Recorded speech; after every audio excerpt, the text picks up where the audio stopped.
Gumamit ng sports analogy si US President Barack Obama. Ito ay para ilarawan ang estilo ng pangangampanya ng kanyang katunggali na si Mitt Romney. Kasama sa basketball star host na si Michael Jordan, sinabi ni Obama na gumagawa ng maruming laro ang presidential candidate na si Romney. Ayon kay Obama, sa simula pa lamang ng kampanya ay lamang na sila. At maging sa huling bahagi ng kampanya, subalit umatake niya ang panig ni Romney ng maruming estilo at mga pahayag ng pagkakahati-hati. Ang pahayag ni Obama ay ginawa sa isang fundraising dinner na tinawag nilang Obama Classic.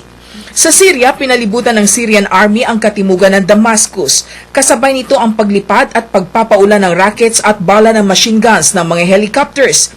Ito ang isa sa marahas ng naging aksyon ng Syrian Army laban sa mga rebelde. Layon nitong patuloy na protektahan si Syrian President Bashar al-Assad na nakakapit pa rin sa pwesto sa nakalipas na 17 buwan.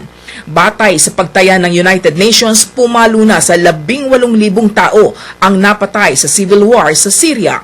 Sa Korean Peninsula, magsusugo ang North Korea ng figurehead of state sa summit ng mga non-aligned nations na gagawin sa Iraq. Gayunman, hindi ang supreme leader ng NOCOR ang dadalo sa nasabing summit.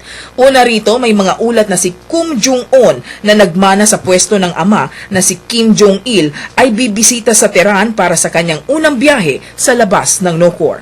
Para sa Telebisyon ng Bayan, Joyce Salamati.